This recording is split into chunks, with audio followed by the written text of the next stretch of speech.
Bienvenue sur la 5e édition de Champs-Élysées Film Festival. Nous sommes très très contents de vous accueillir en ce dimanche pluvieux pour la table ronde donc, Politique et Chicago, qui est du coup un croisement entre deux des sections du festival.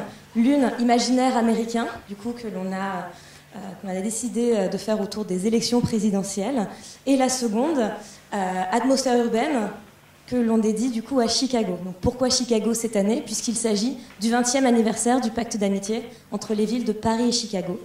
Nous avons donc mis en place un très beau partenariat avec le Chicago International Film Festival qui fêtera ses 52 ans en octobre prochain. Donc cette année, sur les Champs-Élysées, la ville de Chicago est mise à l'honneur et Paris sera mis à l'honneur du coup en octobre prochain à Chicago. Donc du coup, toute l'équipe du festival s'en va à Chicago en octobre pour du coup prolonger cette belle aventure.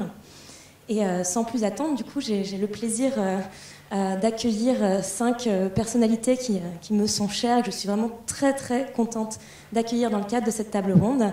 Donc si nous pouvions accueillir du coup Marie Belleuil, qui sera la modératrice de cette table ronde, qui est chef des informations chez Courrier International. Papendier, qui est du coup historien spécialisé sur l'Amérique du Nord. Voilà.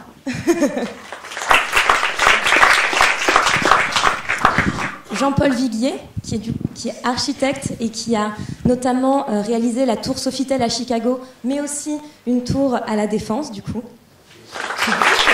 Deux tours. Renée Johnson, madame, présidente du comité Paris-Chicago.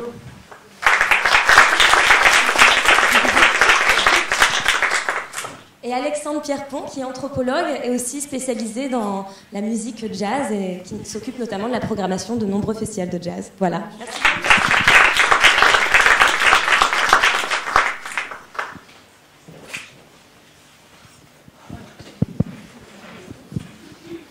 Donc bonjour à tous.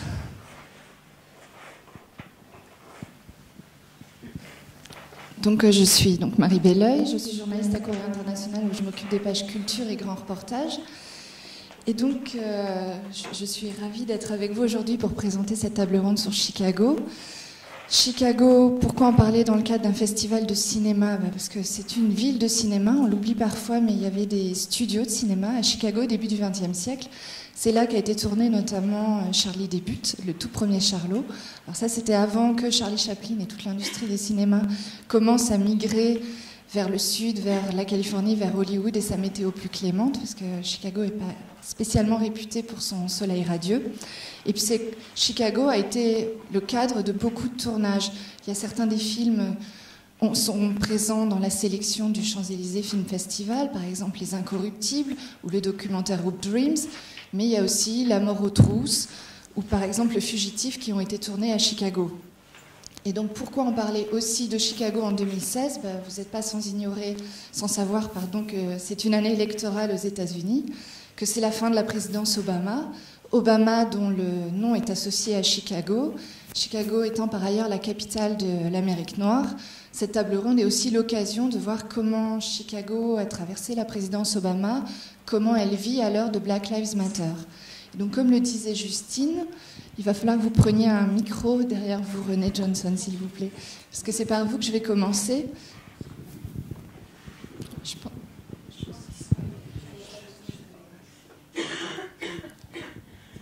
C'est bon, là ? Oui, c'est bon. Voilà. 2016, donc c'est aussi les 20 ans du comité Paris du Chicago.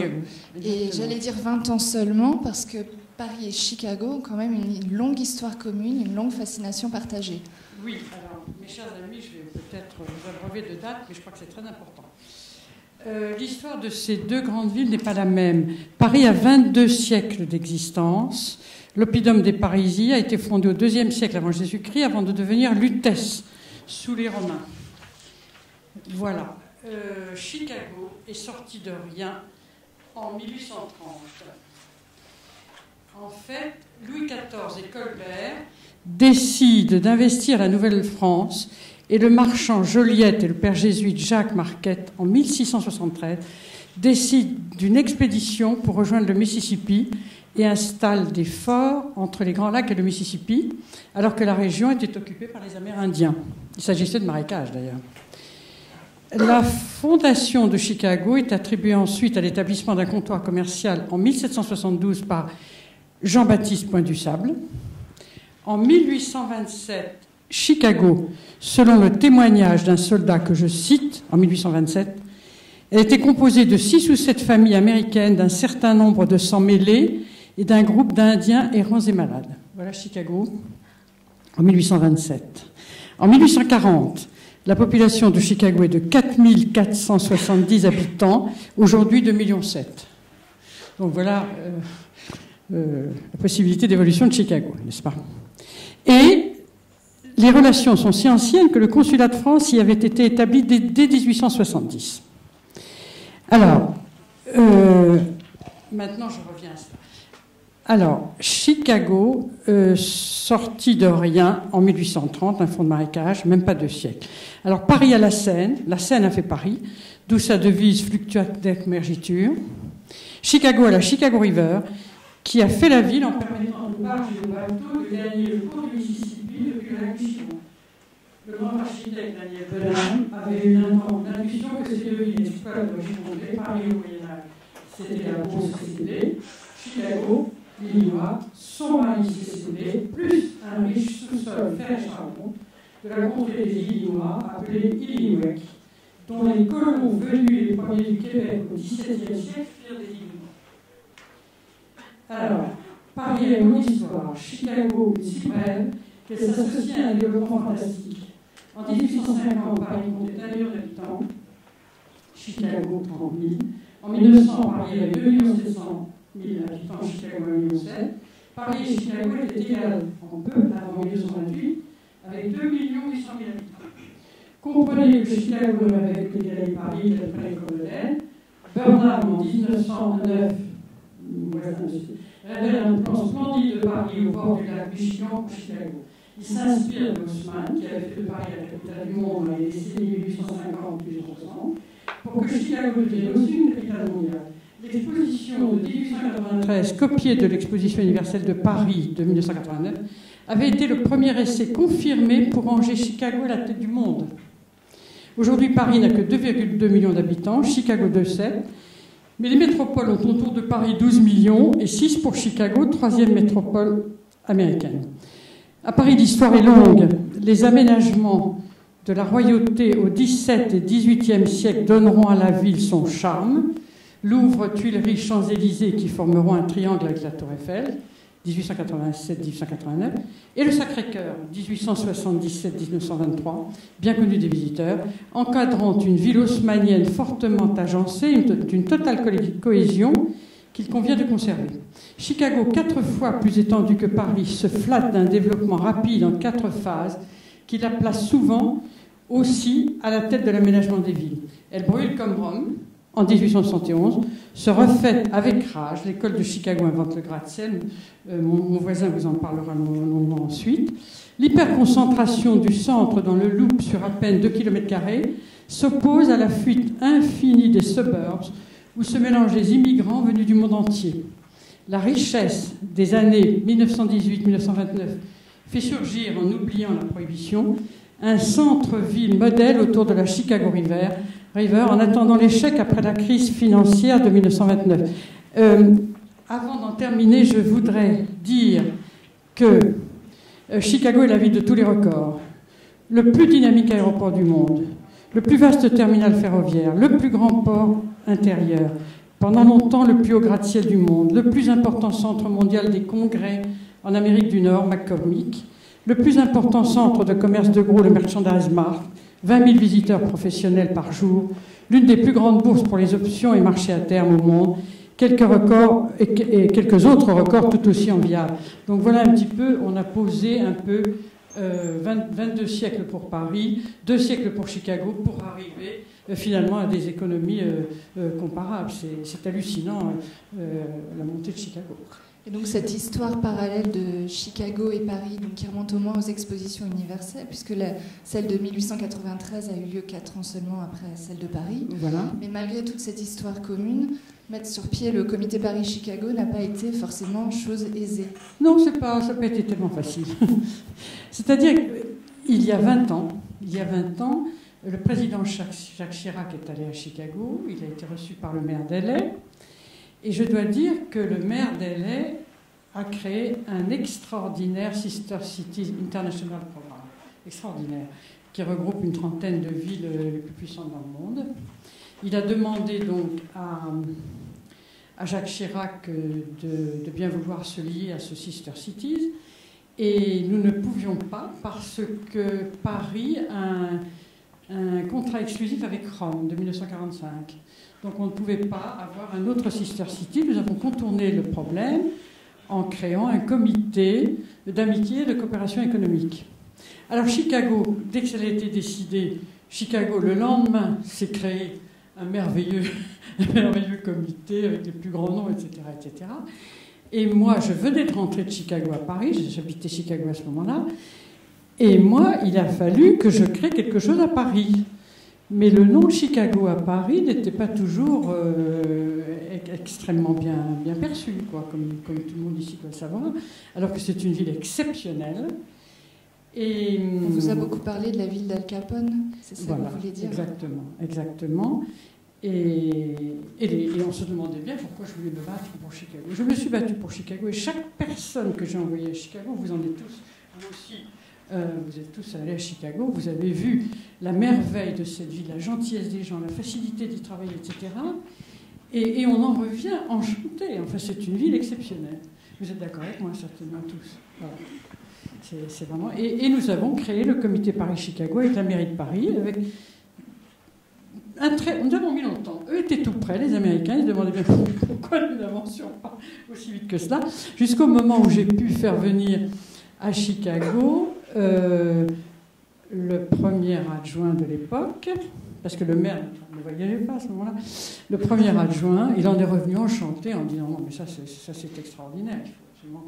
Et nous avons créé le comité Paris-Chicago, et vraiment nous faisons beaucoup d'opérations, voilà, que ce soit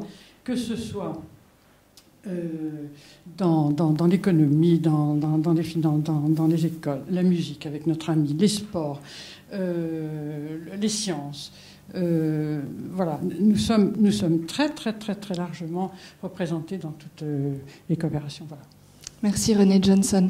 Je vais me tourner maintenant vers Jean-Paul Viguier pour parler architecture, parce que René Johnson en a parlé à plusieurs reprises.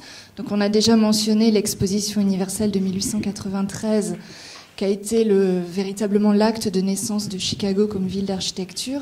La deuxième étape ayant sans doute été l'arrivée des architectes du Bauhaus dans les années 30. Absolument. Donc cette exposition universelle est très importante de la rappeler, évidemment, puisque c'est la naissance de la ville moderne, après l'incendie. Aussi, il faut rappeler que cette exposition universelle est arrivée après celle de Paris de 1889, qui a vu la naissance de la Tour Eiffel, et qui avait donné une notoriété mondiale à Paris que toutes les villes du monde voulaient imiter. Donc les États-Unis ont voulu faire une exposition universelle aussi, et elles ont créé une compétition pour désigner quelle ville serait choisie pour faire ça. Bon. Et en finale, comme toujours, New York s'est retrouvé contre Chicago, évidemment. Et donc le gouvernement américain était, je pense, assez avisé de prendre Chicago, qui à l'époque était un grand abattoir, je vous rappelle. C'était le lieu de croisement de tous les transports. C'est le Midwest, c'est la ville qui est au centre de tout, et donc toutes les routes, la fameuse route la 66 Park de Chicago, tout ça, c'est un lieu de croisement de circulation, et ce lieu de circulation, évidemment, on avait fait un lieu de rupture de charge, et c'est là où étaient, évidemment, toutes les céréales, tout le bétail des États-Unis qui transitait, les grands abattoirs. Donc c'était une ville où vous imaginez dans quel état elle se trouvait, voilà. Et donc cette exposition universelle a permis donc de réécrire cette ville d'une manière moderne, de la relancer complètement. L'ambition était très élevée, puisque Paris avait mis la barre très haut. Et c'est Daniel Bernham, que Mme Johnson vient de citer, qui a été chargé de ça, qui était déjà célèbre à Chicago comme architecte, et qui a été le premier mentor de Frank Lloyd Wright, que vous connaissez tous, qui avait été son élève à l'école. Et donc cette ville a été choisie pour créer ce qu'on a appelé la Cité Blanche. D'ailleurs, il y a un très beau livre dont je vous recommande la lecture, de White City, puisque tous les bâtiments devant la dispute qui était née entre les auteurs des différents pavillons, Bernham avait décidé que tout serait peint en blanc. Donc l'exposition universelle, vous imaginez ce que ça pouvait donner, avait donc présenté des bâtiments blancs. Et cette exposition universelle a été le siège, ce n'est plus tellement le cas maintenant, mais imaginez qu'à l'époque, c'était un rendez-vous mondial. Donc on y venait pour voir les découvertes de l'époque. Donc c'est la première fois qu'on fait l'électricité, le courant alternatif. Il y avait des navettes électriques, il y avait l'électricité qui était déployée partout. Toutes les grandes inventions de l'époque et la grande technologie, après Paris, étaient exposées à Chicago. C'était donc un très très grand moment.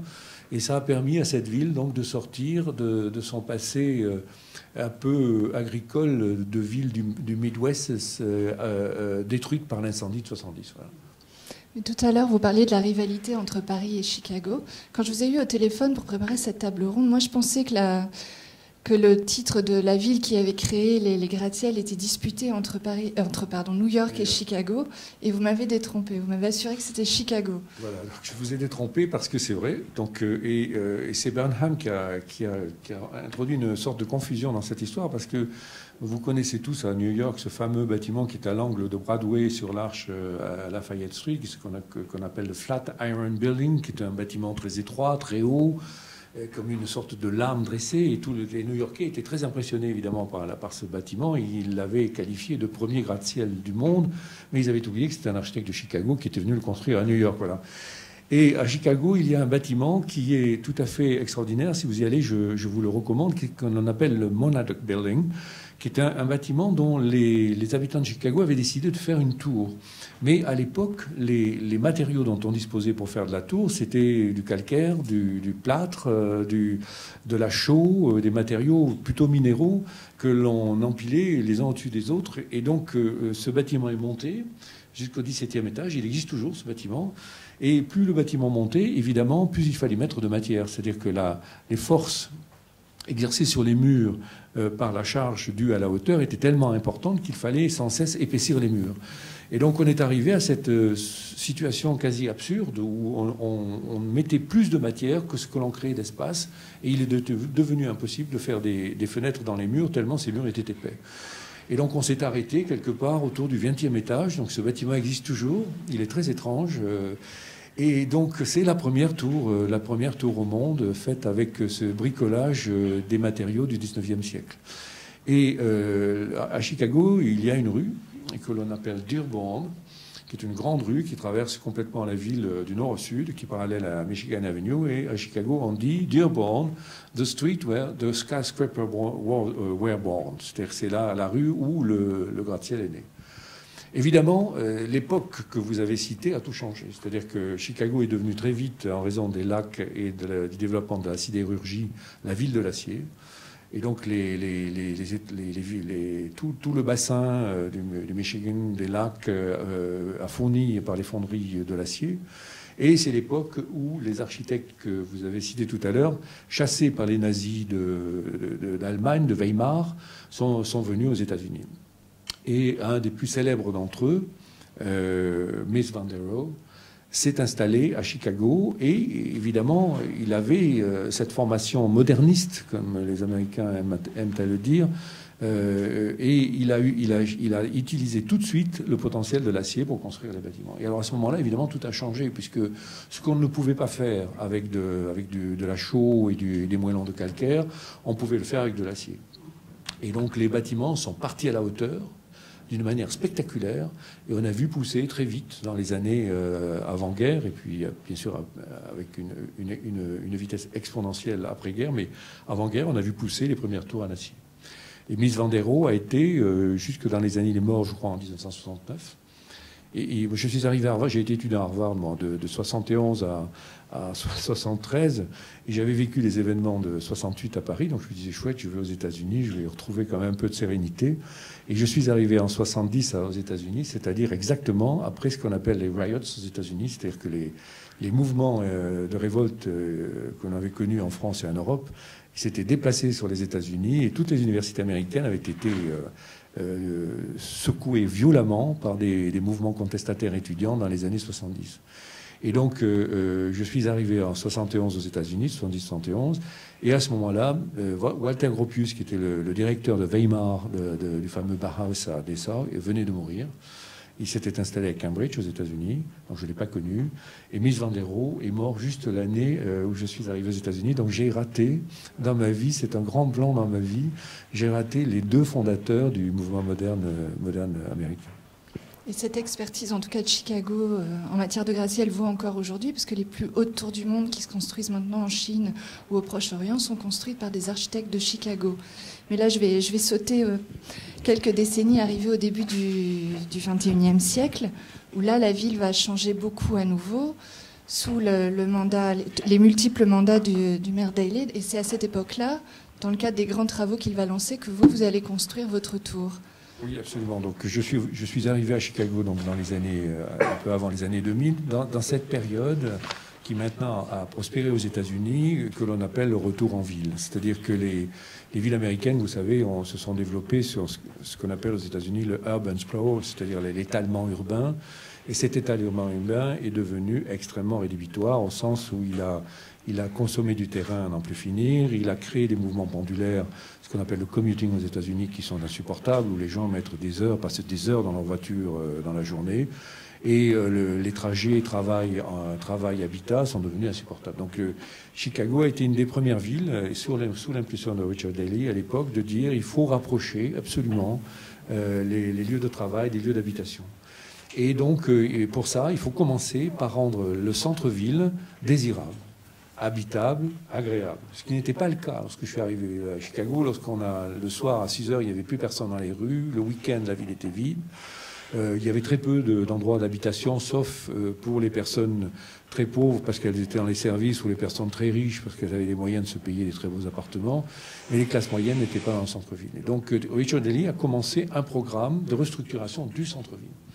Et c'est la fameuse State Street, dans laquelle est le célèbre théâtre, et ce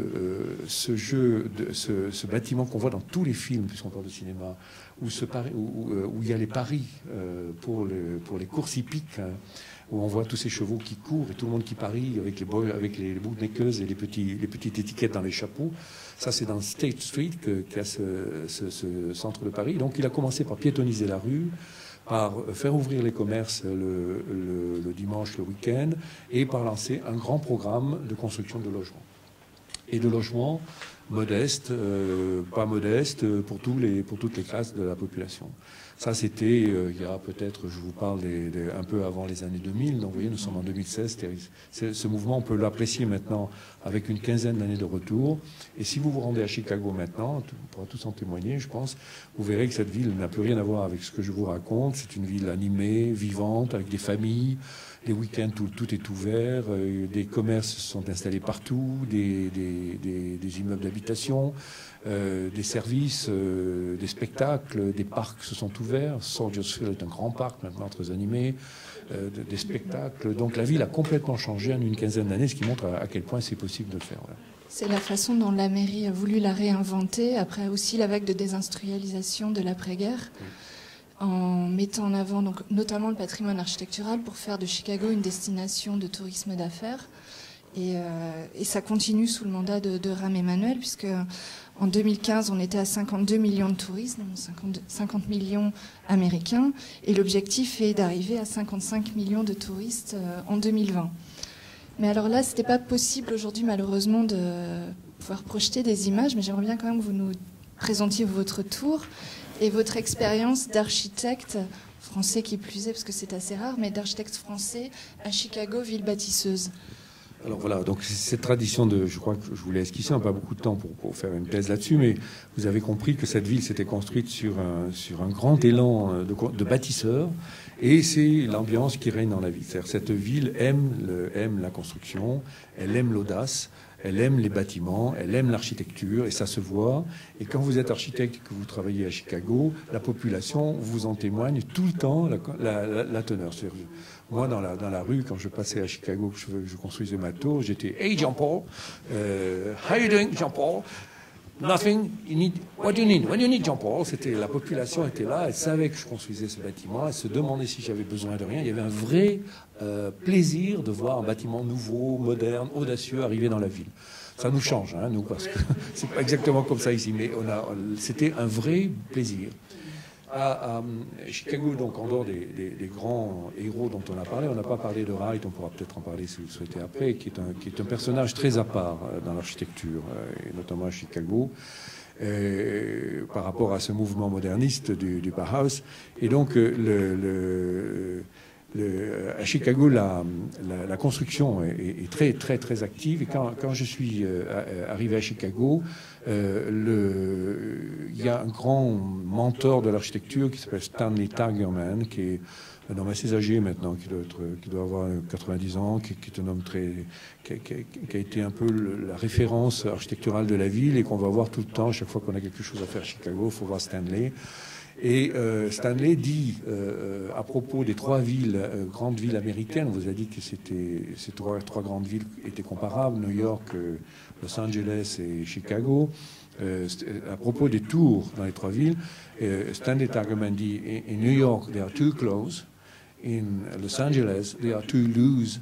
And in Chicago, they are just right. C'est-à-dire qu'il veut dire que le tissu de ces trois villes illustre trois possibilités d'aménagement urbain. En réalité, New York est une île dans laquelle il y a peu de terrain, a généré une ville, un tissu urbain rassemblé, dans lequel les bâtiments sont collés les uns aux autres. Souvent, les tours sont contre les unes les autres et forment finalement des tissus urbains qui sont proches de ceux que l'on trouve en Europe, hein, en raison de la densité élevée.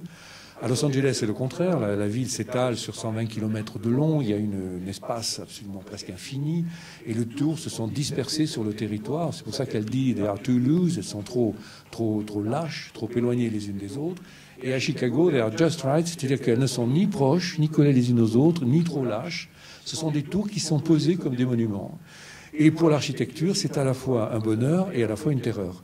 C'est-à-dire qu'un bonheur, parce que quand vous regardez une tour à Chicago, vous la voyez de tous les côtés, c'est un monument exposé, vous pouvez en faire le tour, elle est présentée comme un objet soigné, qui a fait l'objet de toutes les attentions des architectes, et chaque œuvre d'architecture qui est posée à Chicago est évidemment une épreuve pour celui qui la conçoit. Voilà. Donc c'est un peu dans ces conditions que le petit Français allait faire une grande tour blanche à Chicago, que j'ai gagnée après une compétition d'architecture, extrêmement disputé, et où en finale j'étais contre deux architectes, comme on rencontre souvent aux États-Unis des situations assez surréalistes. L'un qui était Julien Legrange, qui est un architecte français de Clermont-Ferrand, qui a passé toute sa vie chez SOM, Skidmore, Owings & Merritt à Chicago, et qui avait décidé de monter son agence, et qui fait à Chicago le style The French Second Empire. C'est-à-dire il vend l'architecture Napoléon III aux Américains de Chicago. Donc vous voyez un peu le kitsch de cette approche, mais enfin c'est très populaire, certains aiment ça. L'autre est architecte et d'origine allemande. Et cette compétition était extrêmement disputée, et donc j'ai gagné ça avec évidemment sur l'architecture, et ensuite tout ça s'est passé d'une manière extraordinaire. J'ai construit ça à l'angle de Wabash et de Chestnut Street, puisque le tissu de Chicago est un tissu orthonormé, comme la plupart des villes américaines, avec une oblique. C'est-à-dire, ça, c'est ce dont vous avez parlé tout à l'heure, c'est l'influence française du plan de l'enfant de Washington et des plans de la fin du 19e siècle en France, qui ont été récupérés par les architectes américains et transformés à leur façon, évidemment. Et cet hôtel est positionné juste à l'endroit où l'oblique tranche le tissu orthonormé. Autrement dit, c'est comme un point que l'on mettrait sur la ville de Chicago. Donc il y avait une forme de destinée sur cette localisation qui était tout à fait spectaculaire. Voilà. Alors, je crois que vous n'étiez pas à la Biennale d'architecture cette année, que Chicago a lancée donc pour mettre en avant toute sa créativité en matière architecturale. Pardon ? Non, mais je vais passer la parole bientôt, effectivement, à Alexandre Pierrepont, parce que justement, à cette Biennale d'architecture qui se veut être le pendant américain de la Biennale de Venise, ont été notamment présentés un travail d'une architecte de Chicago que vous connaissez, je crois, qui s'appelle Jean Gang, qui a présenté donc à cette Biennale une police station, police, un jeu de mots à la qui existe, qui marche aussi bien en anglais qu'en français, entre la police et police POLIS, la cité. Et c'est un commissariat qu'elle a imaginé pour le South Side, pour faciliter les échanges, les rapports entre la population et les forces de l'ordre. Et donc là, c'est pour ça que j'en viens à vous, Alexandre Pierrepont. C'est que c'est le Southside, pour le coup, vous connaissez, ça fait 15 ans que vous vous y rendez régulièrement. Et vous, quand je vous ai eu au téléphone, donc on entend souvent parler du ghetto noir du Southside. Quand je vous ai eu au téléphone, vous m'avez même parlé d'un hyper-ghetto. Est-ce que pour commencer, pour bien décrire de quoi on va parler, est-ce que vous pourriez expliquer qu'est-ce qui justifie le terme d'hyper-ghetto et quelle réalité ça correspond ? C'est intéressant parce qu'en vous écoutant précédemment, évidemment, je vais vous donner un peu une autre image, mais comme tout objet, Chicago est quelque chose de complexe. C'est une ville et une réalité complexe. Et ce dont je vais parler s'ajoute à ce qui a été dit précédemment. Et ça me faisait penser à ce film, puisqu'on est aussi dans le cadre d'un festival de cinéma, qui n'est pas à Chicago, mais enfin qui est Fisher King. Je ne sais pas si vous avez vu ce film de Terry Gilliam, qui est l'histoire de la déchéance d'un disc jockey très huppé. Et le début du film, tout le temps où il est en pleine réussite sociale, il vit dans les étages. Son appartement est au sommet d'une tour, les soirées mondaines qu'il fait sont au sommet d'autres tours, son studio d'enregistrement et sa radio est encore au sommet d'une autre tour, donc il passe de très hauts étages en très hauts étages. Et lorsqu'il se produit l'accident qui l'amène à une forme de déchéance, il se retrouve au ras du sol. Et il découvre une autre ville, qui est la ville des rez-de-chaussée ou même des souterrains d'ailleurs. Alors c'est pas exactement de ça dont je veux parler, mais il y a quelque chose de cet ordre. Et ce n'est pas non plus pour tomber dans des images d'Épinal lorsqu'on parle du ghetto, parce que c'est aussi une autre ville, mais aussi une ville combattante et socialement extraordinairement riche. Mais qui ne s'articule pas exactement comme dans les quartiers des grandes tours. Et s'il y a une forme d'élévation, c'est plus une élévation... Évidemment, la musique, c'est immatériel, donc c'est plus une élévation spirituelle. D'ailleurs, les musiciens le disent souvent, y compris ceux qui ont choisi de vivre à New York. Il y a une grande communauté de musiciens de Chicago et de tous les États-Unis, d'ailleurs, qui a choisi d'aller s'installer à New York. New York, c'est le centre des affaires pour les musiciens, pour les artistes. Donc, pour certains d'entre eux qui veulent faire carrière incontournable, le centre spirituel, ça reste Chicago. Pour l'ensemble de leur musique et pas seulement de jazz. Ça fait 15 ans que je vais à Chicago et particulièrement dans le Southside parce que j'ai fait mon travail d'anthropologue sur une organisation qui a été créée en 1965 qui s'appelle l'Association for the Advancement of Creative Musicians, l'AACM. Vous reconnaissez dans le nom quelque chose qui est décalqué évidemment de la National Association for the Advancement of Colored People, la NAACP, qui avec d'autres organisations est à l'origine du mouvement des droits civiques. Et donc c'est une organisation qui a aussi fêté ses 50 ans l'an dernier, y compris à Paris d'ailleurs, et qui est née au milieu des années 60, c'est-à-dire dans cette décennie qu'on a rapidement évoquée tout à l'heure, où effectivement les quartiers du Southside de Chicago, pas simplement du Southside de Chicago, et pas simplement à Chicago bien sûr, avec l'avancée difficile, mais malgré tout l'avancée du mouvement des droits civiques, et au moment où il se transforme en mouvement du Black Power aussi, voit petit à petit les structures locales du ghetto, de ce que Loïc Vacan appelle le ghetto communautaire, c'est-à-dire le ghetto qui s'est malgré tout enrichi de quantité de talents et de moyens par la force des choses, par nécessité aussi, puisque jusque-là les Afro-Américains n'ont pas la possibilité, ou très peu d'entre eux, de sortir des limites du ghetto. Donc, quantité de services et d'activités sont possibles dans les limites du ghetto, et notamment, bien sûr, la musique. Toutes les descriptions que l'on a entre la Première Guerre mondiale et les années 60 de ce qui se passe dans le Southside de Chicago, et dans quantité de rues du Southside, ce sont des dizaines de clubs, de tavernes et de cabarets de différentes tailles, jusqu'au théâtre pouvant accueillir plusieurs milliers de personnes, hein, et le petit bar, voilà. Et tous les musiciens se forment d'ailleurs de façon très pratique en passant d'un endroit à un autre. Hein. Dès qu'on étudie l'histoire de Chicago, l'histoire musicale de Chicago, c'est une constante. Enfin, ça revient dans tous les témoignages. J'ai commencé à les collecter, puis je m'en suis lassé tellement l'histoire se répétait presque. Hein, tous les jeunes musiciens, adolescents, passent d'une taverne à l'autre et se forment sur le tas dans cette circulation incessante. Et c'est pas d'ailleurs que des lieux fermés, ce sont des lieux ouverts, c'est Maxwell Street pour les bluesmen, etc., etc. À partir des années 60, ces lieux se ferment, et déjà un peu dans les années 50, ces lieux se ferment les uns après les autres. C'est-à-dire que c'est l'un des paradoxes. La réussite du mouvement des droits civiques va aussi amener le départ de la bourgeoisie noire des limites du ghetto, qui va enfin pouvoir s'installer à partir de là, et ça va s'intensifier dans les années 70 et 80, ailleurs dans la ville. Et donc le phénomène est vrai à Chicago, mais le phénomène est vrai dans la plupart des grandes villes américaines où existent des ghettos. Donc le ghetto ne disparaît pas, bien sûr, il change de nature. Et c'est un endroit qui se désertifie. Ça se vérifie facilement, non seulement dans les témoignages, dans certains documentaires, dans beaucoup de livres, dans beaucoup de photos aussi que l'on peut voir. On parle de quelque chose qui a lieu quand même au milieu du XXe siècle, donc c'est pas si éloigné que cela. Et donc tout à coup, donc les rues du South Side de Chicago, quand on va dans le South Side de Chicago aujourd'hui, on peut marcher ou circuler en véhicule et sur des blocs et des blocs et des blocs et des blocs, ne rien voir à part des marchands de liquors, des loteries et ce genre de choses. Et éventuellement les squelettes d'anciennes banques, d'anciennes assurances et d'anciens commerces. Cette image que je suis en train de donner tout à coup, je ne voudrais pas la prendre trop au tragique non plus, puisqu'à partir des années 60, et forcément, se mettent en place aussi, dans les limites de ce qu'on appelle les ghettos, donc des organisations citoyennes de différentes sortes, et notamment de musiciens comme celle que j'ai étudiée, donc la ACM, qui essayent de prendre le contre-pied de cette évolution et d'imaginer de nouvelles solutions. C'est encore vrai aujourd'hui, et cette histoire-là est longue, évidemment, à partir de là. Il n'y a pas que la ACM, il n'y a pas que les musiciens, pour réimaginer une vie sociale au moment où les ghettos perdent de leur substance. Donc c'est là où Vacan aussi parle du passage d'un ghetto communautaire, mais riche d'une vie sociale, économique, politique et culturelle, à un hyper-ghetto qui se désertifie. Donc. Je précise que votre thèse est parue l'an dernier aux éditions... Parenthèse, merci. Et justement, ce qui est intéressant, parce que cette association a fêté l'an dernier ses 50 ans. Il y avait d'ailleurs quelque chose d'organisé dans le cadre du Festival d'automne au Théâtre du Châtelet à Paris.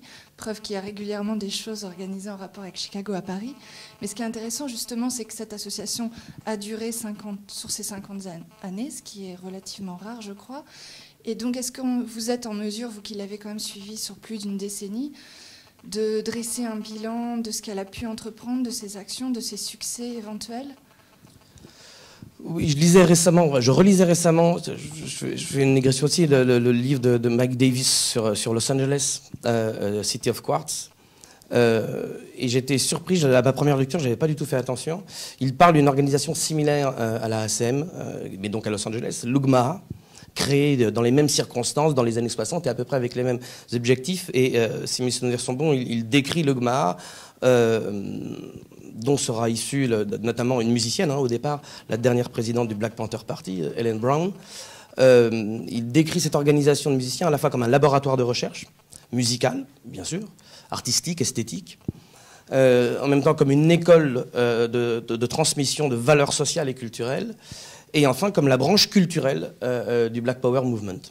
Et en fait, cette manière que Mike Davis a de décrire l'organisation UGMA est tout à fait valable aussi pour la ACM. Et pour quantité d'organisations qui apparaissent dans les années 60, 70. D'ailleurs, l'UGMA et la ACM sont les deux seules organisations survivantes de cette époque-là, mais d'autres sont apparues après. Pour répondre à votre question, il faudrait parler aussi de la valeur de la musique en général dans la culture afro-américaine, et pas seulement elle, bien sûr, puisque avec des ambiguïtés et des réappropriations aussi à valeur économique, elle a été donnée en partage très tôt, et non sans difficulté ou ambiguïté encore une fois, mais elle a été donnée en partage très tôt à l'ensemble de l'Amérique du Nord et de l'Europe, voire du monde occidental. Mais il faudrait interroger la valeur de la musique et des musiques en général, comme c'est ce que j'ai essayé de faire en tant qu'anthropologue. Si on regarde ce que la ACM a fait, ils ont essayé à la fois d'être les musiciens qui soient le plus possible à la pointe de comment évoluait leur musique à ce moment-là.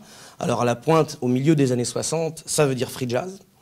À la fois d'ailleurs comme mouvement musical et artistique, et aussi comme mouvement politique, bien sûr, parce que c'est indissociable. Donc ils n'ont pas tout à fait inventé le free jazz, bien sûr, mais ils en ont récupéré les premiers fruits faits par d'autres musiciens à travers les États-Unis depuis la fin des années 50. mais de ne pas déconnecter. Et je pense qu'en fait, tout le nœud de la ASM, et c'est d'ailleurs ce qui différencie vraiment ces organisations-là, surtout la ASM à Chicago, des organisations équivalentes en Europe, parce qu'il y a eu des organisations de musiciens, et il y a toujours des musiciens d'avant-garde, on va dire, en Europe, c'est que comment ne pas dissocier l'expérimental et le populaire. Comment concevoir que si nous sommes musiciens et artistes et que nous expérimentons dans des proportions à peu près inouïes jusque-là, néanmoins, quand nous le faisons, nous exprimons encore quelque chose qui est de l'ordre du populaire et du culturel. Il y a 2 livres d'ailleurs sur la ASM. Si on parle d'un livre américain qui a été publié quelques années avant le mien, par George Lewis, qui est donc musicologue à la Columbia University à New York et qui est de Chicago. Et en fait, il a mis comme sous-titre à son livre, et c'est toute sa démonstration de son point de vue à lui, que c'était une musique expérimentale américaine.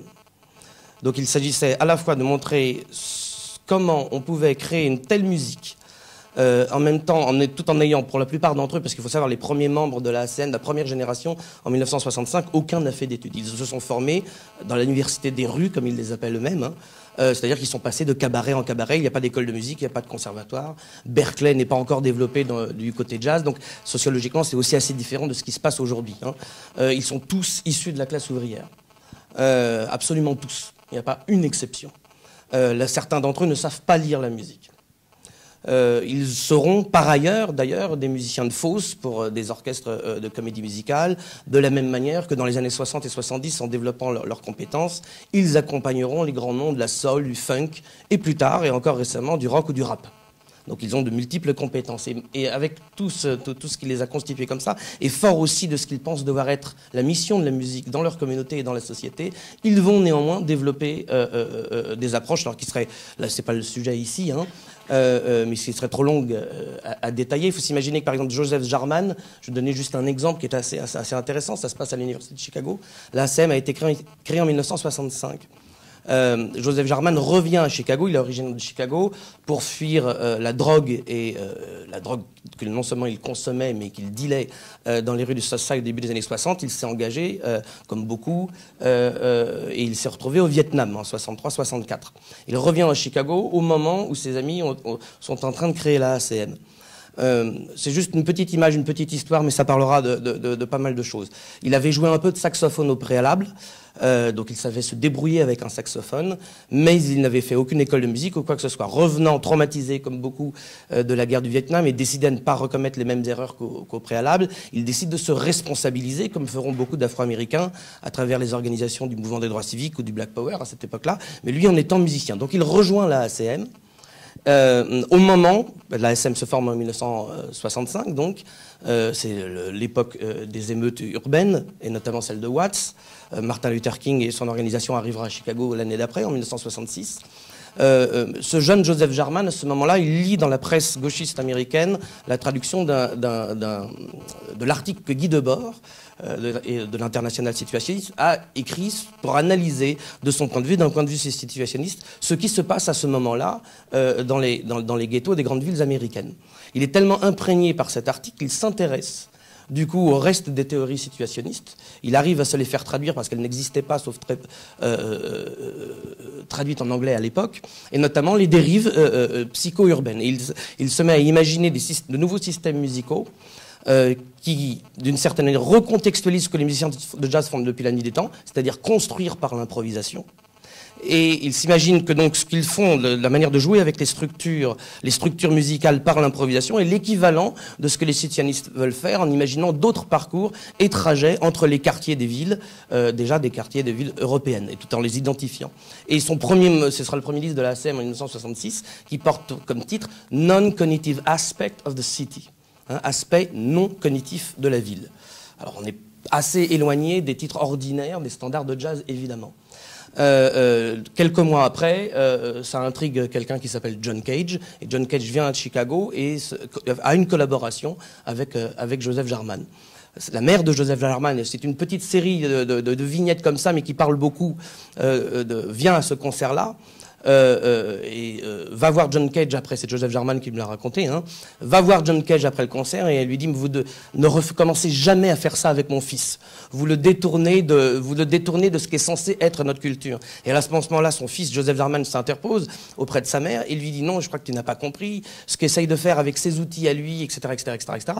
Et donc invite à dîner John Cage chez sa mère le soir même pour qu'il y ait une discussion. Des membres de la communauté se retrouvent là et ils se mettent à discuter de la fonction de l'art et de l'art contemporain, en l'occurrence de la musique, dans la société. Et de cette discussion naîtra ensuite la collaboration de John Cage avec Sonora, quelques années plus tard, dans le champ de musique improvisée, et pour Joseph Jarman, la création de l'Art Ensemble of Chicago.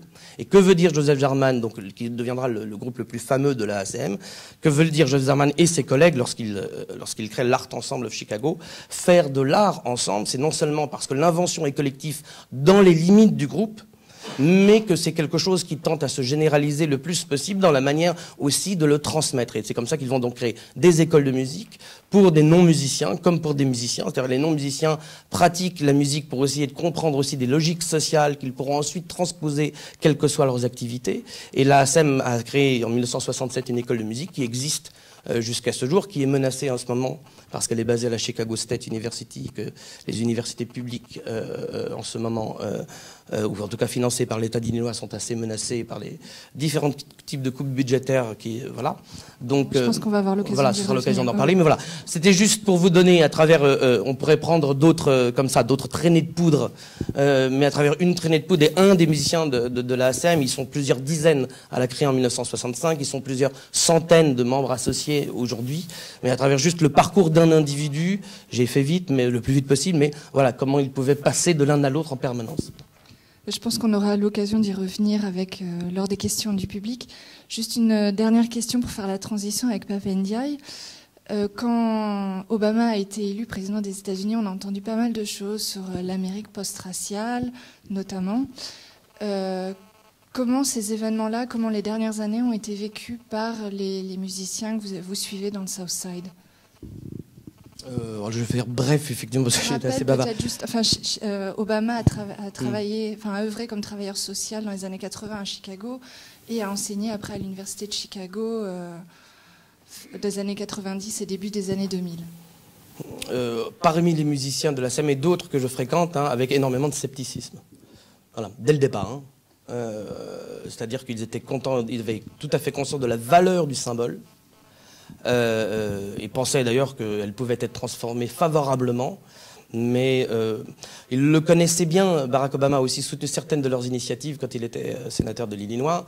En même temps, les musiciens de la STM étaient beaucoup plus proches de quelqu'un d'important politiquement dans l'Illinois, c'est Bobby Rush, qui était l'un qui avait été dans le Black Panther Party dans les années 60-70 du côté de Chicago.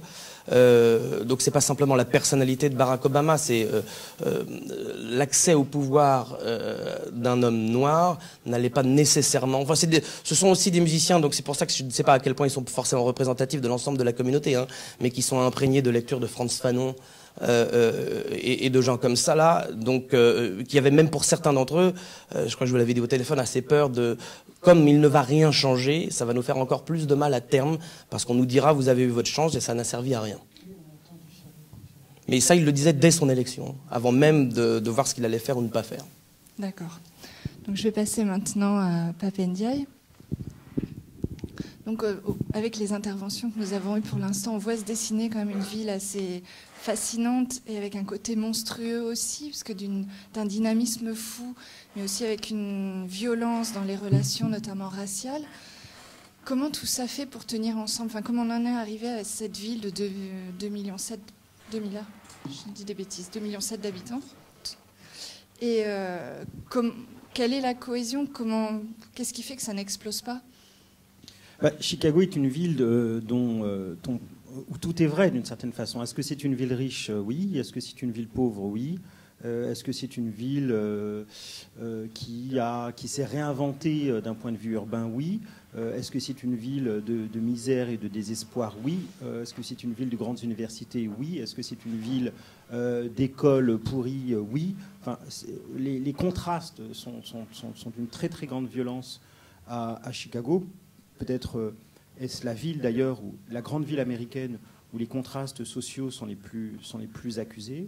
donc entre une ville qui est à la fois donc, qui est une ville riche, prospère, avec un centre-ville très attirant, et en même temps d'immenses quartiers, en particulier dans le sud de la ville, donc dans le South Side, d'immenses quartiers qui sont des quartiers laissés à eux-mêmes, enfin abandonnés, avec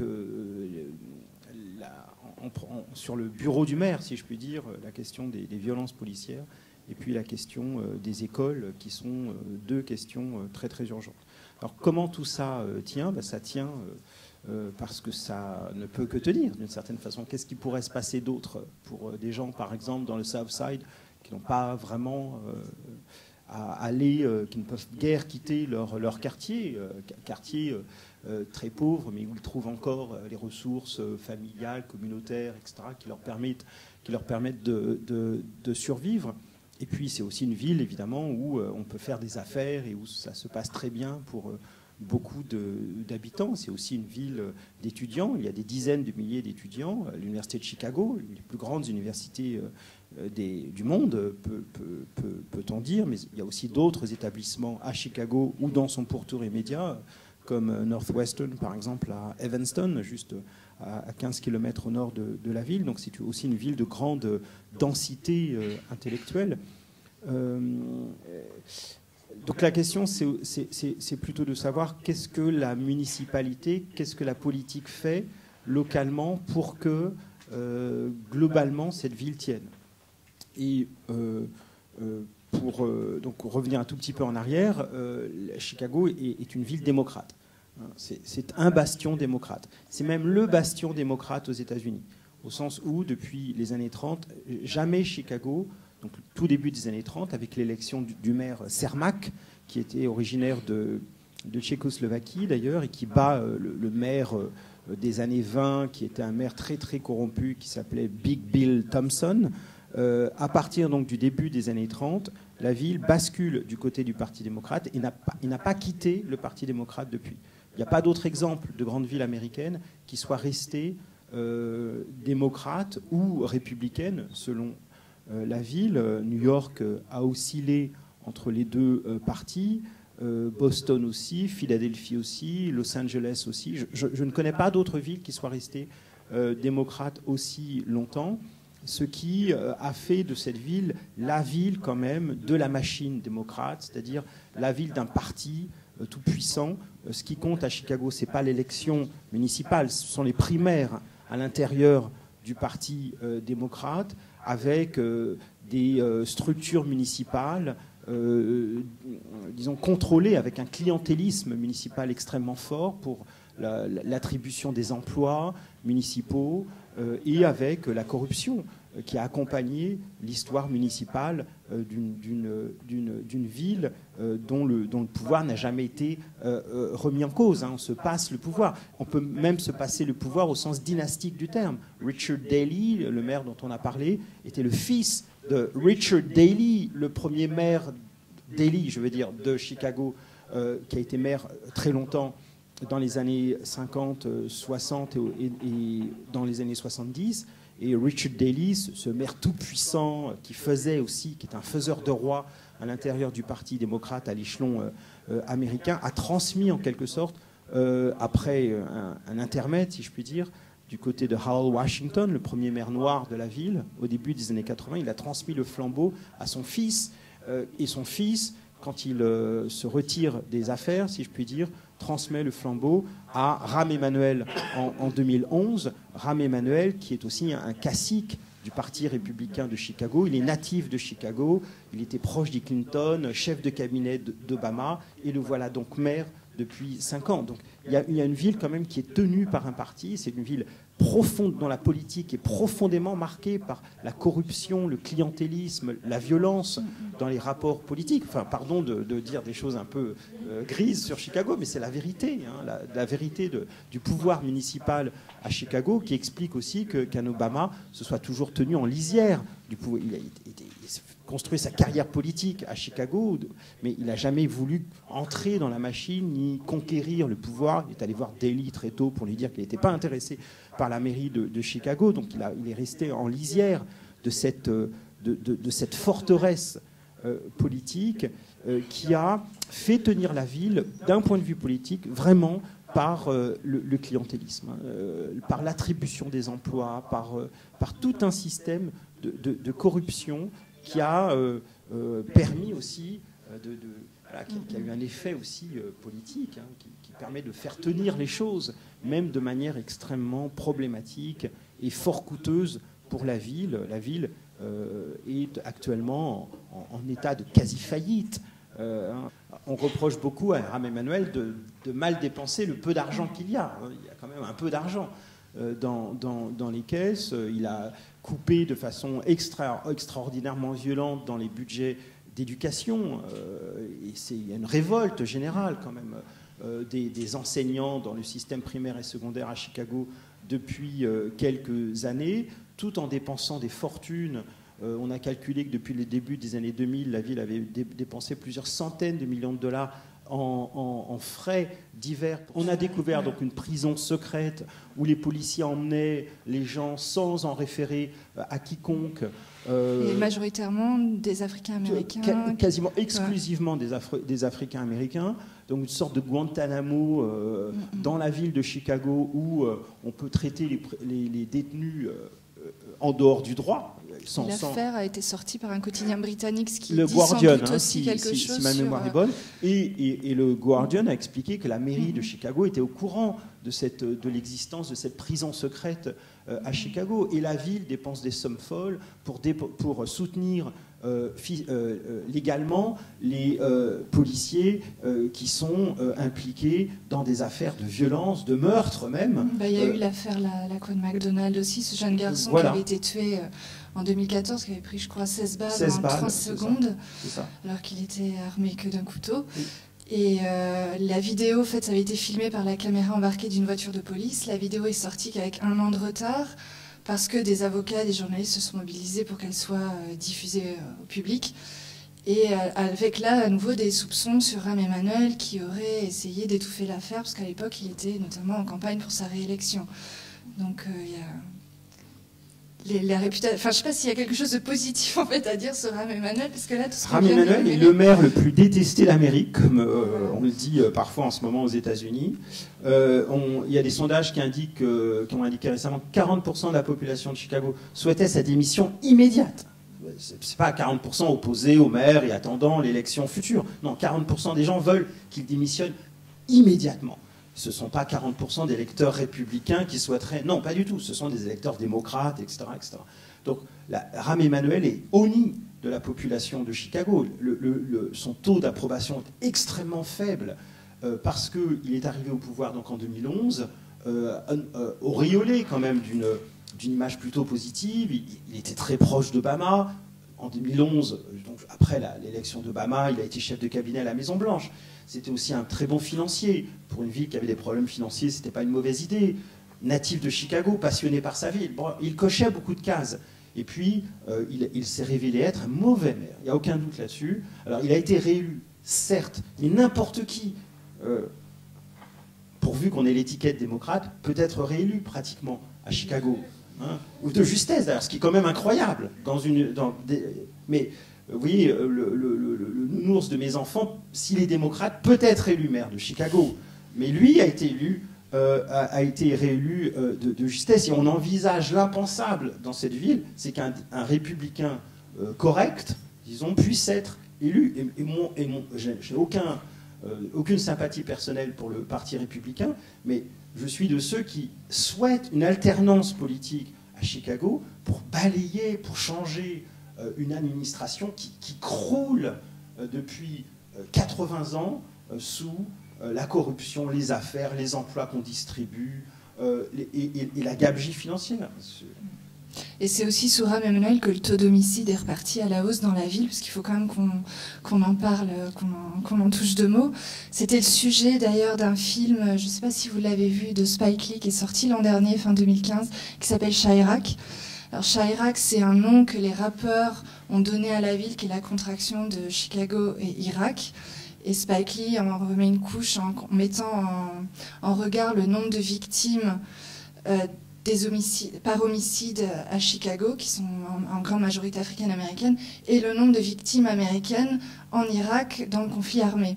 Et en montrant que, alors lui, dans ses interviews, est très clair, il va même jusqu'à parler d'un génocide que le peuple africain-américain s'inflige à lui-même.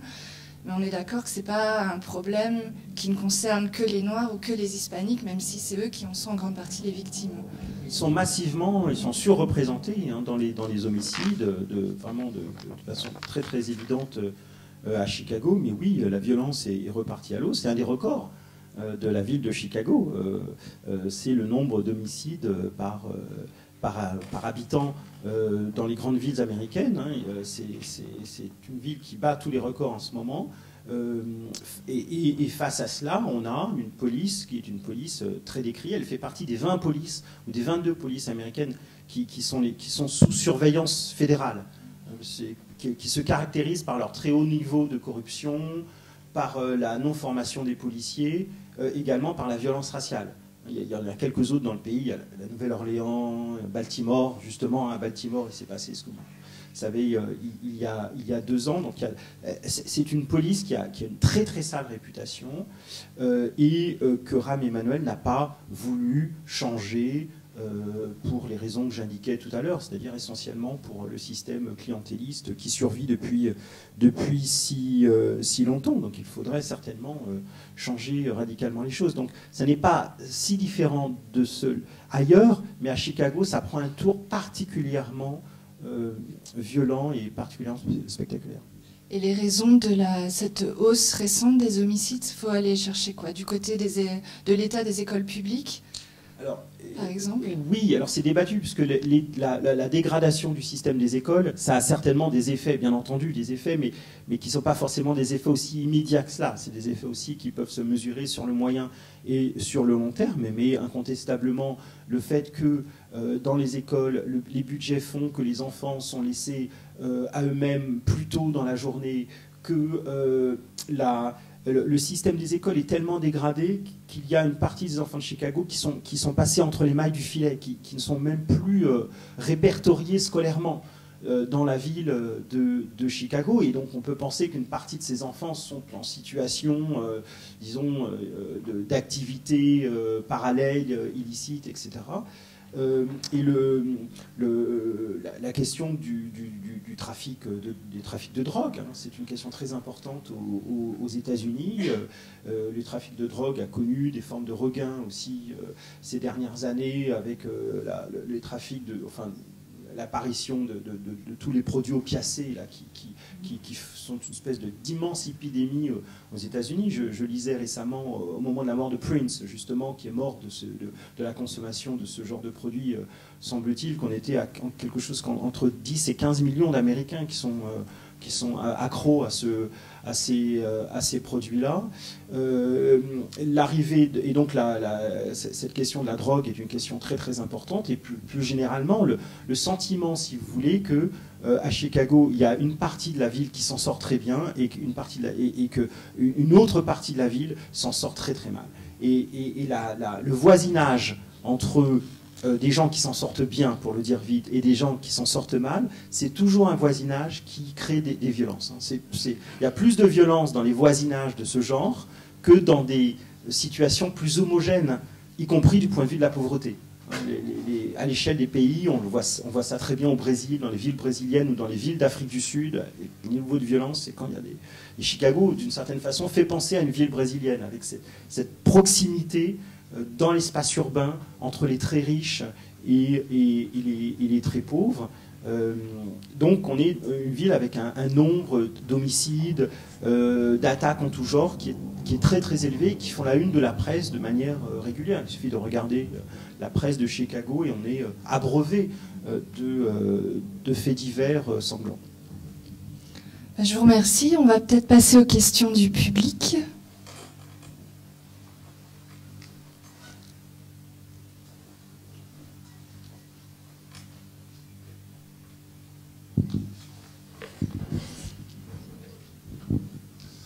Bonjour. Alors moi personnellement je connais pas du tout la ville de Chicago, sauf peut-être sur les aspects sportifs, des choses qu'on voit à la télé. Et je voulais vous demander, sur les différents aspects, si on considère Chicago, enfin ce que j'ai cru comprendre, comme un peu la troisième ville des États-Unis en termes d'importance, quels sont les flux migratoires en fait vers Chicago?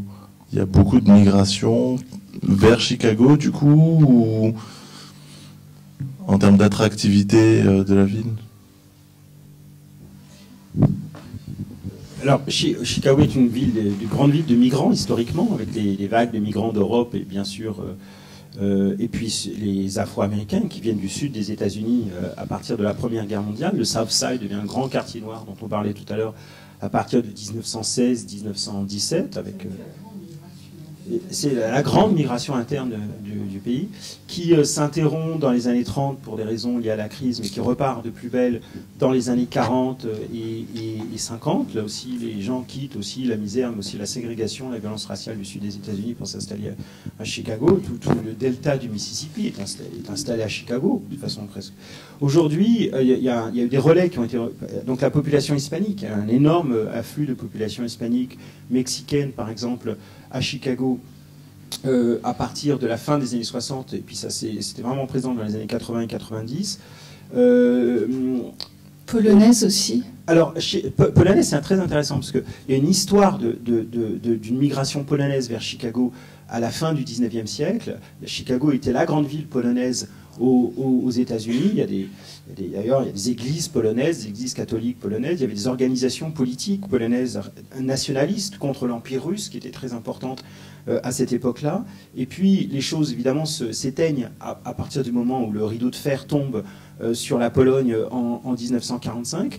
Mais la fin du monde de l'Empire, des empires communistes, a eu pour effet de réactiver la migration. C'est-à-dire que les Polonais qui ont quitté la Pologne à partir des années 90, ils ont été là où ils avaient de la famille, là où ils avaient des liens même anciens. Et donc, la migration est repartie, la migration polonaise. Donc, il y a juste un peu au nord là, de Chicago, il y a des rues polonaises avec des restaurants polonais qui n'existaient pas il y a 20 ans, qui ont été en quelque sorte réactivés. Alors on dit que c'est la troisième ville polonaise derrière Varsovie et Cracovie. Et si vous regardez simplement les lignes d'avion, la LOT, on peut aller directement par exemple de Chicago à Cracovie. Il y a un vol quotidien. C'est toujours significatif du point de vue des flux. Donc la migration hispanique, je disais, mais Chicago n'est plus une ville d'un point de vue économique, qui n'est plus une ville suffisamment attractive pour être une ville en plein boom démographique.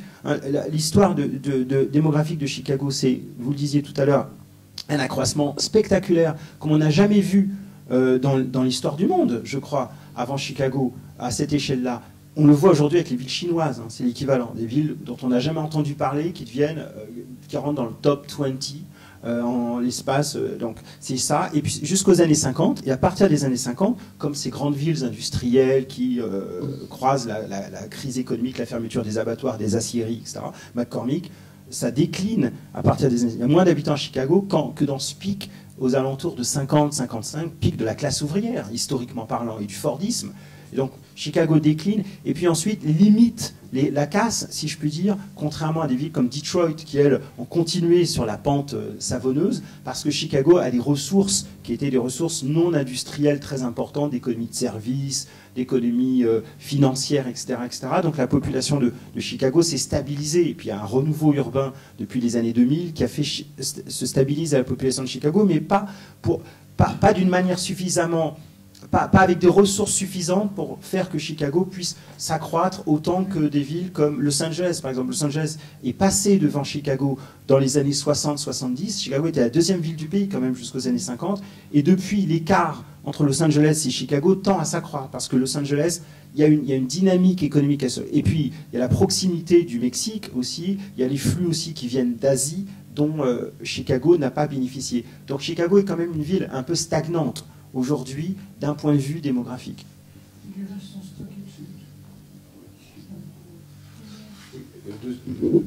Juste un mot de ce point de vue, c'est vrai que Chicago en tant que tel ne croît plus, mais le couloir croît. C'est-à-dire que maintenant, lorsque vous regardez le couloir qui part de Chicago et qui descend jusqu'à Saint-Louis en suivant le Mississippi, on a pratiquement une zone urbanisée de 500 km de long. C'est-à-dire que c'est un phénomène que l'on voit en Europe aussi maintenant. Hein. C'est-à-dire que les cités en tant que telles ne croissent plus, certaines même décroissent, hein, comme Paris par exemple, mais on voit l'urbanisation des corridors qui, elle, s'accroît. Et Chicago, c'est particulièrement caricatural. Quand vous prenez l'avion de Chicago et que vous descendez vers le sud, vous avez une zone urbanisée à vos pieds pendant pratiquement 1 heure de vol. C'est jusqu'au croisement du Mississippi. Voilà. Donc je voulais juste un commentaire sur ce que vous avez indiqué tous les deux. Moi, qui ai vécu à Chicago dans un contexte très particulier, puisque je bâtissais un immeuble, donc j'étais en contact avec les milieux de la construction, les milieux d'ingénierie aussi. Et chez les ingénieurs, là, beaucoup étaient croates, par exemple, beaucoup étaient polonais. C'est-à-dire que l'immigration a apporté des ingénieurs et des gens de très grande valeur dans les sciences, hein, à Chicago.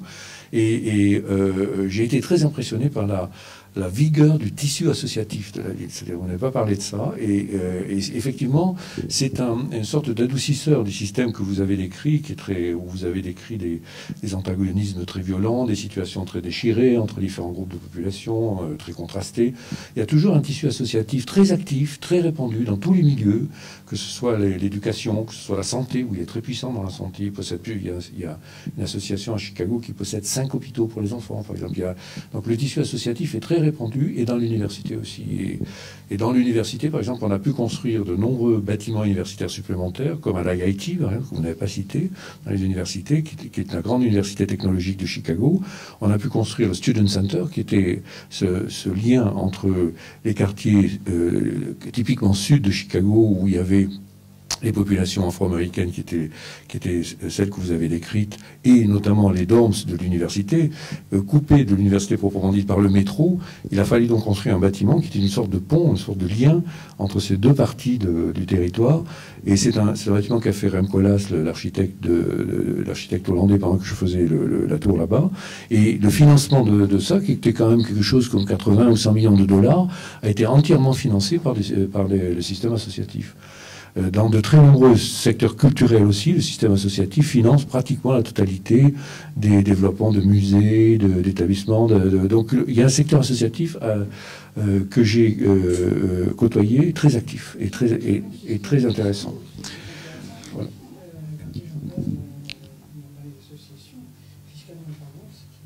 Alors, c'est vrai que fiscalement... Voilà. Donc je voulais répondre à la question que vous avez posée tout à l'heure. Par exemple, je n'ai pas répondu sur la biennale, parce que c'est quand même un événement. C'est la première fois que cette ville organise une biennale d'architecture.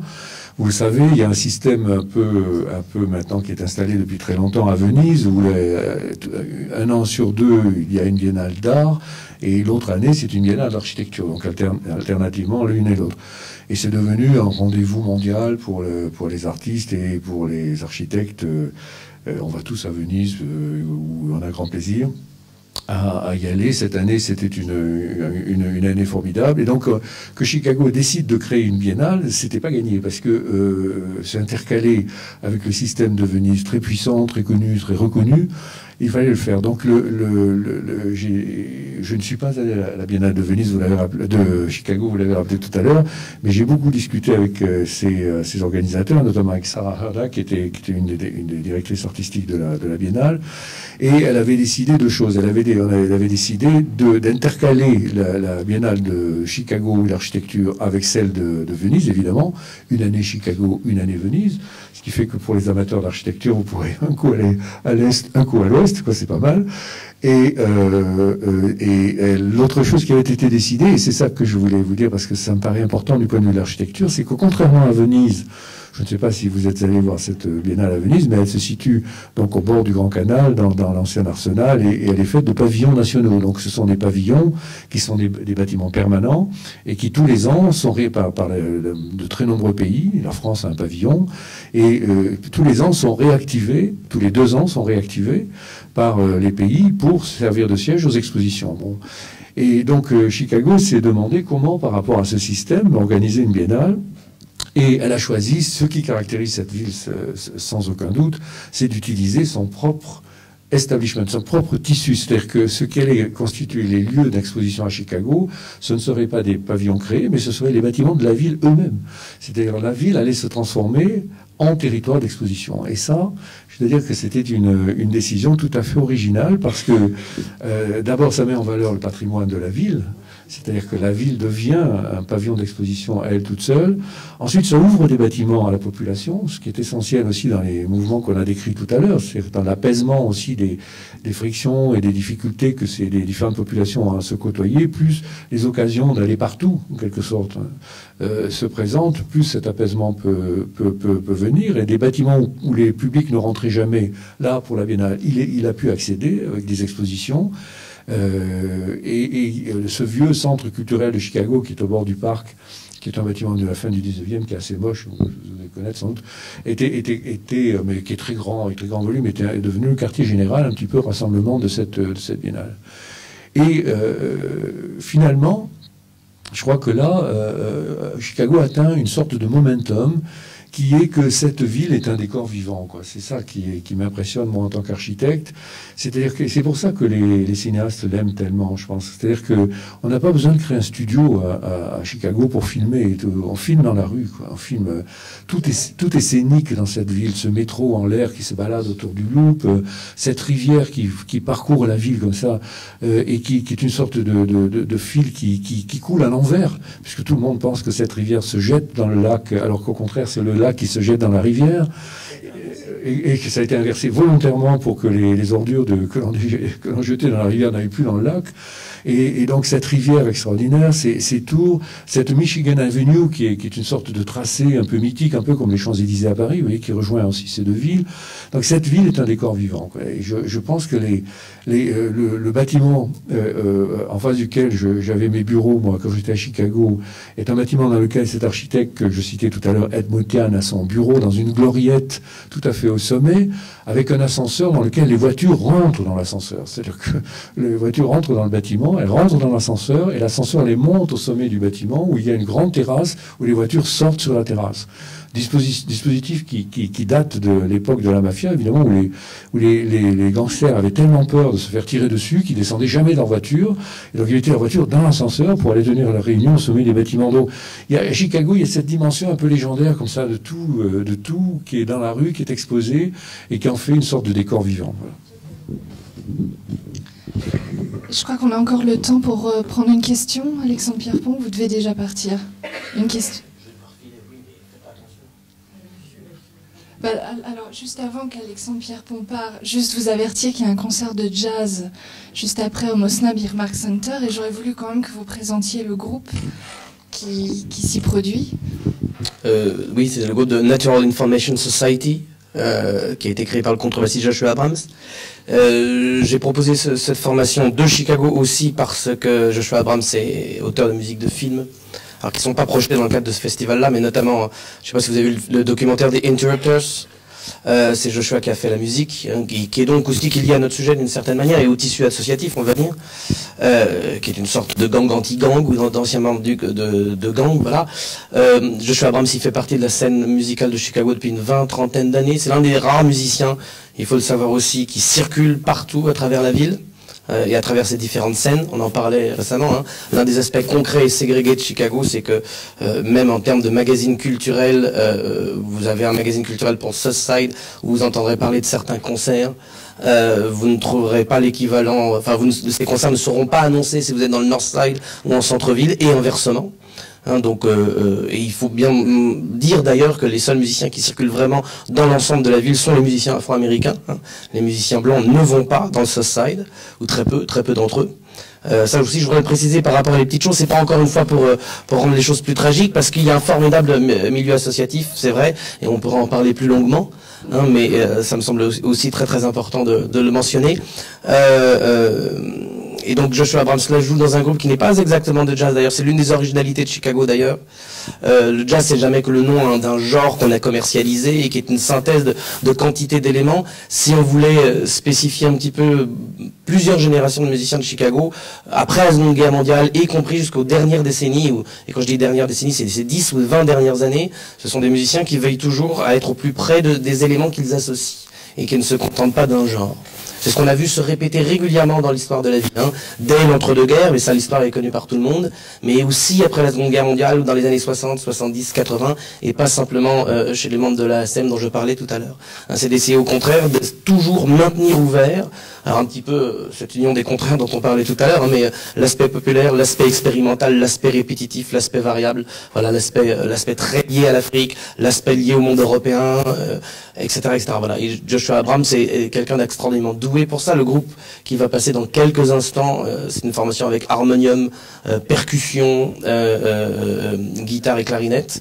Voilà, donc, et qui mélange à la fois, et ça c'est assez typique de Chicago, des influences qui seraient du côté savant des musiques dites savantes, des musiques répétitives à la Morton Feldman, mais c'est aussi Joshua Abrams, quelqu'un qui va régulièrement au Maroc et pour recevoir l'enseignement de Gnawa du Maroc, et qui par ailleurs est l'un des grands contrebassistes de jazz de la ville. Voilà. Donc tout ça se retrouve non pas fusionné, pas du tout, mais bricolé à l'intérieur de ce groupe-là. Merci. Donc, il y avait une question là, je crois. Je pense que ça va être la dernière, après il faut qu'on rende la salle. Merci beaucoup, je vais essayer de faire très bref. Alors, je m'appelle Mickaël, je suis enseignant et avec mes élèves, j'aimerais d'ici 2 ans organiser un voyage scolaire aux États-Unis et parcourir l'Amérique désindustrialisée, donc allant de Détroit à Chicago en passant par Flint et Gary. Et pour le coup, merci pour votre présentation aussi de la ville. Ça me donne encore plus envie de mettre en œuvre ce projet. Et si vous deviez avoir un top 5 ou un top 3 des lieux à visiter à Chicago chargés en histoire économique, politique et sociale, aussi Viguier nous a répondu en partie. Et du coup, Monsieur Pierrefonds, Madame Johnson, Monsieur Ndiaye, si vous pouvez renseigner. J'avais aussi une autre... Je ne sais pas si vous aurez le temps de la traiter, mais sur certains réseaux sociaux, notamment Periscope, j'avais vu qu'à Chicago, il y avait une grande manifestation contre Donald Trump, me semble-t-il. Il avait fait un meeting là-bas. Alors, vous aviez dit auparavant que Chicago correspondait à un bastion démocrate. Chicago représente-t-il aujourd'hui également un bastion anti-Trump, si on peut dire les choses ainsi? Voilà. Merci beaucoup.